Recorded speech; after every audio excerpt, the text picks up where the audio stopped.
there is this very specific, almost involuntary physical reaction that most of us get when we have to hand over a large sum of money. Oh, yeah, that's stomach drop. Exactly. Even when it is for a genuinely good cause, like a charity we love or a friend in trouble, there's this tiny clench in the stomach. Hmm. You look at your bank account, you watch the numbers drop, and you just realize that resource has left your orbit permanently.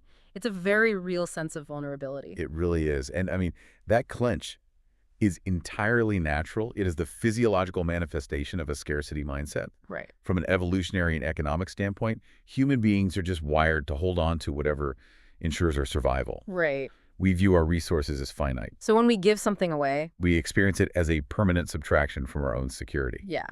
But if you are the Sunday school teacher stepping into the classroom this week to teach the lesson titled Giving to the Community, your primary job is to dismantle that exact feeling.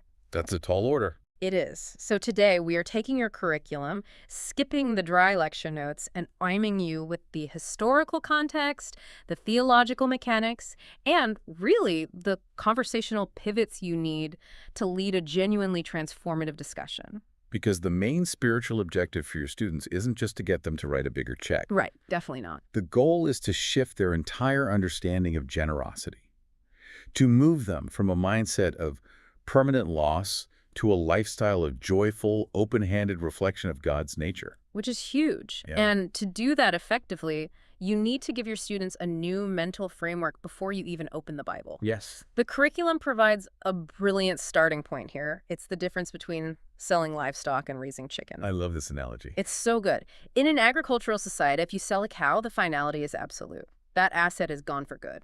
Mm. And many of your adult learners treat their bank accounts and their calendars like livestock. They believe that once they give away their money or their time, it is, a permanent depletion. Yeah, I look at it a bit like the difference between a disposable battery and a solar panel. Oh, that's a good way to frame it. Right, a battery has a set amount of juice. If you plug something into it, it drains, it dies, and you throw it away. Ugh. But a solar panel is designed to give power away while remaining constantly connected to an infinite source. Which is exactly what the curriculum is trying to show your students. Biblical generosity is like the solar panel. Or, the chickens, if you prefer the farming metaphor. Right, you can give away the eggs today with total confidence that healthy chickens will produce more eggs tomorrow. Because God is the ultimate infinite provider. Exactly. That is the exact mental shift your class needs. But to get them to trust in that infinite provision, you have to take them back to the moment this standard was first established for God's people. And that takes us to the Old Testament. It does. The lesson is grounded in the book of Deuteronomy, chapter 15. And to teach this well, you have to set the historical stage. Deuteronomy literally means second law. Moses is standing on the plains of Moab, speaking to a brand new generation of Israelites. Because the previous generation, their parents, right? Right. They just finished serving a 40-year sentence wandering in the wilderness. Mm. So this new generation is standing on the precipice of the Promised Land. They are about to transition from a nomadic life where manna literally fell from the sky every morning to a settled agrarian society. Where they have to actually plant crops, harvest them, and manage a real economy. Right. So Moses knows they need to hear the law for themselves before they cross over. And this is where you can bring in some really fascinating cultural context to wake up your classroom. Your students might assume the Bible was written in a vacuum, but the ancient Near East was filled with complex legal codes. Like the Code of Hammurabi, right? Exactly. You had the Code of Hammurabi in Babylon, which dealt with very similar societal themes, the repayment of debts, the handling of enslaved people, land rights. But the mechanics of those laws were entirely different from the law of Moses. I remember studying Hammurabi in college. Oh, really? Yeah, and those laws were essentially designed to maintain the social hierarchy. If a nobleman harmed a commoner, he just paid a fine. Right. But if a commoner harmed a nobleman, he lost a limb. The laws were engineered by the elites to protect the property and the comfort of the elites. Precisely. And that is what makes Israel's law so radical. In other nations, a human king dictated the civil terms to protect his own interests. But for Israel, their political, governmental, and spiritual leader was the one true God. Yes. And God wasn't just trying to keep the peace or protect the wealthy. He engineered his laws specifically to protect the vulnerable. Which was completely unheard of back then. Absolutely unheard of. He was demanding that his people reflect his personal holiness. In the ancient world, it was crazy for a deity to be considered the primary victim of an economic crime against a poor person. Wow. But God essentially tells Israel, when you manage your money, act like me. So let's look at how that actually plays out in the text you'll be teaching. In Deuteronomy chapter 15, verse 8, God gives the specific command to be open-handed and to freely lend to the poor. And as a teacher, you really need to clarify the mechanics of ancient lending here, because your students might just picture, swiping a credit card. Right. Lending in the ancient agrarian world wasn't about financing a luxury chariot. No. Yeah. It was pure survival.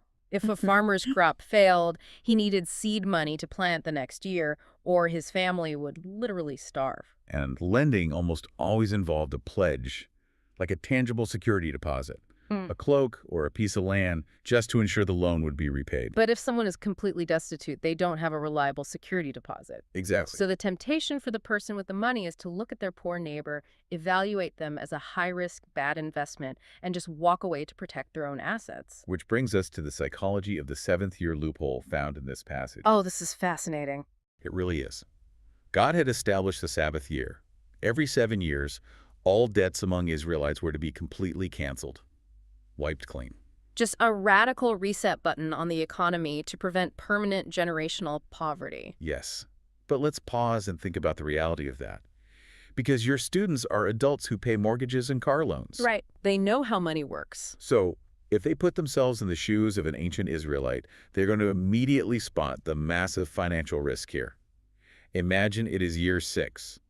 A poor neighbor comes to you begging for a loan to buy seed. If I'm the lender, I'm doing the math. Right. The debt forgiveness deadline is only months away. Lending money isn't an investment anymore. It is practically a forced donation. Because the borrower is never going to pay it back before the 7th year, and then the law says, I have to forgive the debt. It is a massive ask. And in verse 9, God explicitly calls out this exact internal calculation. He calls it a wicked thought. Yeah. Right? Yes. He warns the Israelites against harboring a wicked thought. He knows they will be tempted to withhold aid simply because the 7th year is approaching. Because withholding aid to protect your bottom line while your neighbor is facing starvation, it reveals a severe heart issue. It really does. It shows a tight-fistedness that runs completely contrary to the nature of God. It does. God warns that if the needy person appeals to him because you refuse them a loan, you will be found guilty of sin. God takes the economic neglect of the poor incredibly personally. Okay, let's role play for a second, because if I am sitting in the back row of your Sunday school class, I am raising my hand right now to challenge the text. Bring it on. You are going to read verse 4, which says, there need be no poor people among you, because God will bless the land. Right. But then, just a few sentences later, in verse 11, you are going to read, there will always be poor people in the land. Mm-hmm. If I'm your student, I'm calling out a massive contradiction. How do I, as the teacher, navigate that minefield without losing the room? It is a brilliant question, and you absolutely should anticipate it happening.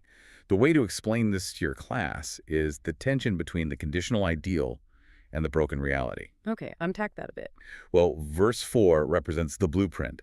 God is poised to richly bless the Israelites and extinguish poverty entirely if they fully obey his commands. So it sounds a bit like an architect handing over blueprints for a perfectly sustainable eco-home. The blueprint, the ideal, has zero energy waste. But the reality is the tenants are going to leave the windows open in the dead of winter. That is a perfect way to explain it to a class. Verse 11 confronts the harsh reality of the tenants leaving the windows open. Human rebellion and sin breed poverty. And history proves that, right? Exactly. Specifically, the subsequent book of Judges. It shows us that Israel repeatedly failed to obey God's laws or care for their neighbors. Because of that brokenness, hardship will always exist in the land. So the open-handed mandate is basically the heater working overtime to compensate for human error. I love that. Yeah. Yes. Because poverty isn't going to just magically disappear, the command to be open-handed isn't just a temporary emergency protocol. It is a permanent, steady-state requirement. God is telling them to throw open their lives. Right. It makes caring for the destitute an intensely personal daily mandate. Yeah. You cannot just outsource your generosity to governmental leaders or expect the temple priests to handle it all. Now, to show your class how this connects to the actual lives today, your curriculum makes a massive leap 14 centuries forward to the Gospel of Matthew. It is a crucial transition. because over those 1,400 years, the religious leaders had essentially gamified the law of Moses. Gamified it how? Well, they found loopholes. They turned the sweeping, compassionate laws of God into a rigid checklist of technicalities. Right. But then Jesus arrives to transition the people from the Old Covenant to the New Covenant. Yes. And I find it fascinating that he doesn't discard the Old Testament calls for generosity. He doesn't say, we don't need to worry about the poor anymore. Not at all. He actually takes the standard from Deuteronomy and elevates it to a terrifying degree. He takes it to its ultimate logical conclusion. You will be taking your class through Matthew chapter 25, starting in verse 42. Okay. In the literary context of this passage, Jesus is identifying himself as the Son of Man coming in his glory. He is describing an elaborate final sorting at the end of the age. Separating the sheep, who are welcomed into the kingdom, from the goats, who face eternal punishment. Exactly. And the criteria for this cosmic judgment is wild. It really is. It has nothing to do with who attended the most synagogue services, who had the most theological knowledge, or who kept themselves ceremonially clean. Right. The judgment hinges entirely on compassion. It is based on how people responded to obvious, fundamental human needs: hunger, thirst, loneliness, nakedness. Because a person's response to the vulnerable is the truest indicator of whether they have internalized the grace they themselves received from God. The curriculum frames Jesus in this passage as an undercover boss, or like a king moving incognito through his own kingdom. Yes. He boldly declares in the first person, I was hungry and you gave me nothing to eat. I was thirsty and you gave me nothing to drink. I was a stranger and you did not invite me in. And pay close attention to the reaction in verse 44. The condemned crowd immediately pushes back with a defense based on timing and recognition. They say, Lord, when did we see you hungry or thirsty or a stranger? Which is such a deeply human defense. They are basically saying, listen, if we had known it was you, Jesus, of course we would have rolled out the red carpet. Right, we would have catered a banquet and put you up in the finest guest room. Exactly. They wanted the VIP experience of serving the king. But that completely misses the heart of the new covenant. Yeah. Jesus radically aligns himself with the least of these. He reveals the core theological mechanism in verse 45, whatever you did not do for the least of these, you did not do for him. It's so direct. Neglecting a suffering person is practically neglecting the Lord himself. Yes. God requires his people to treat the marginalized with the exact same reverence and urgency they would give to him. So to help this really land with your class, to get them out of ancient history and into the present day, your source material provides a powerful illustrative story you should use. Oh, the grocery store story. Yes, Jesus at the grocery store. The narrator describes walking out of a supermarket and noticing a young girl just sitting on the ground in the parking lot. She wasn't holding a cardboard sign. She wasn't begging for change. Her shoulders were slumped, and she just looked profoundly sad and, invisible. And the narrator does what most of us do in that situation. They thought it was odd, maybe felt a brief flash of pity, wished they had a gift card to hand her, but ultimately kept walking. Right, they loaded their groceries into the trunk and drove home. But on the drive home, the words from Matthew 25 started racing through their mind. I was a stranger. Wow. They realized that Jesus doesn't usually look like a glowing, majestic figure from a stained glass window. He doesn't have a specific look. We miss Jesus all the time because he looks like the people we have been trained to most easily dismiss. Yes. In this case, a sad teenager sitting on the pavement. If your students can genuinely grasp that concept, if they start looking for the eyes of Christ in the faces of the people on the street, it will completely shatter their prejudices. It changes everything about how we calculate who is deserving of our generosity. So as a teacher, you have now laid out this massive foundational theology from Deuteronomy and Matthew. But Sunday school teachers know that if a student leaves the room without a tangible action step, the theology just evaporates by lunchtime. It really does. How does the curriculum suggest making this concrete? Let's map out the physical class flow so you know exactly how to guide the room. Sure. The lesson plan breaks this down into 3 practical phases: into the lesson, into the word, and into life. Okay, let's start with into the lesson, the opening 5 minutes. Please do not start your class with a dry 20-minute lecture on Babylonian law codes. Yeah, you will put them to sleep. You need high energy right out of the gate to get them talking. Ask your students to share personal experiences where they were on the receiving end of incredible generosity, but challenge them to focus strictly on non-monetary examples. Alternatively, if your class is highly interactive, The curriculum suggests a quick game of charades. Oh, that's fun. Yeah, divide the room into 2 teams and have them act out generous biblical characters or specific acts of generosity without speaking. It instantly breaks the ice, gets them laughing, and forces them to visually define what generosity actually looks like in action. Love that. Once the room is warmed up, you transition into the Word. You read the scriptures we just discussed, and then instead of just talking at them from a podium, break them into small groups. The guide provides 3 incredibly strong discussion questions for this part. Let's talk about the why behind each one so you know how to steer the conversation if a group gets stuck. Okay. Question 1 asks, how does the principle of canceling debts apply in the modern world? Your job here is to push them beyond financial debt. We don't live in ancient agrarian Israel. Right. Guide your students to ask, how can we be open-handed with canceling emotional debts? How do we freely lend grace or forgiveness to a family member or a coworker who clearly doesn't deserve it and can never pay us back? That is where the theology gets deeply personal. It really does. What's the second question? Question 2 asks, how do consumerism and materialism impact our ability to practice generosity? This question connects directly back to Deuteronomy's warning against having a grudgy heart. You want the groups to wrestle with the fact that materialism is the modern version of worrying about the 7th-year deadline. Oh, definitely. Our culture trains us to calculate our own comfort over someone else's survival. It trains us to close our hands into fists to protect our stuff. Have them discuss how, Amazon Prime and targeted ads actively work against the open-handed mandate. And finally, question 3 asks, how does the biblical concept of a neighbor differ from our common understanding? This is where you tie the whole lesson together. Challenge your students to connect the Old Testament commands about caring for the foreigner with Jesus' teaching about the least of these in Matthew. Because in modern suburbs, a neighbor is just the person who lives next door whose lawn we occasionally wave at. Right. But a biblical neighbor is anyone in your path who is in need, regardless of their socioeconomic background, their nationality, or their status.